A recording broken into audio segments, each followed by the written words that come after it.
Be ready. Start. Declarations have been made in GATT that immediate steps would be taken to fix terminal dates, to relax tariff and other barriers, and expand exports of the developing countries. Even some members of the Sikhs, in their agreements with us in 1959, had agreed to practical measures for an increase in our exports, for example, of jute goods and cotton textiles to Germany.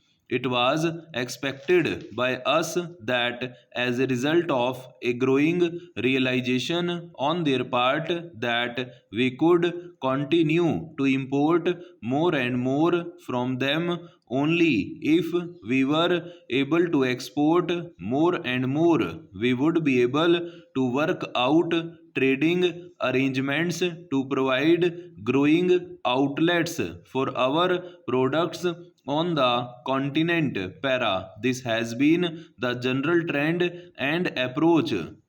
How far does this general approach fit in with the present proposals?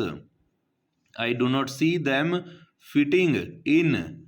The present proposals are vague and the approach so far made is not satisfactory.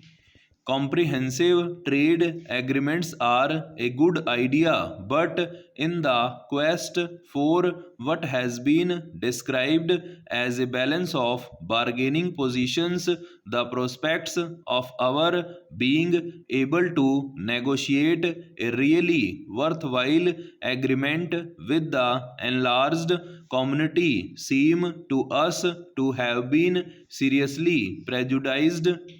The developing countries are struggling hard to raise the standard of living of their people and the levels of their production.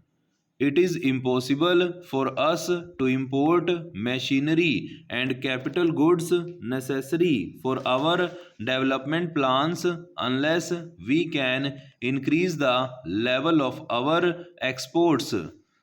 We are grateful for the foreign aid, which is largely in the shape of loans and credits. These have to be paid back with interest. We can pay them back only through increasing our exports. There is no other way. Para. We are in the middle of the third 5 year plan. The existence of trade links is important. We are thinking of our fourth and fifth 5 year plans in our prospective planning.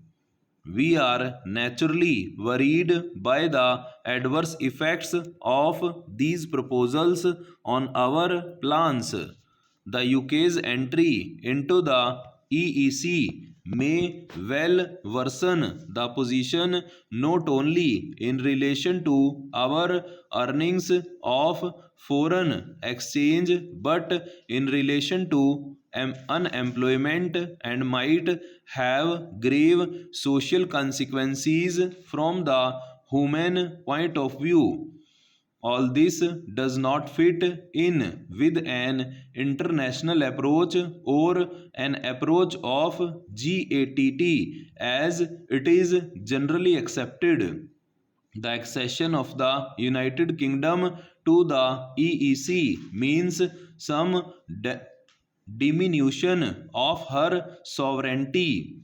We need not be afraid of that if it leads to a world order.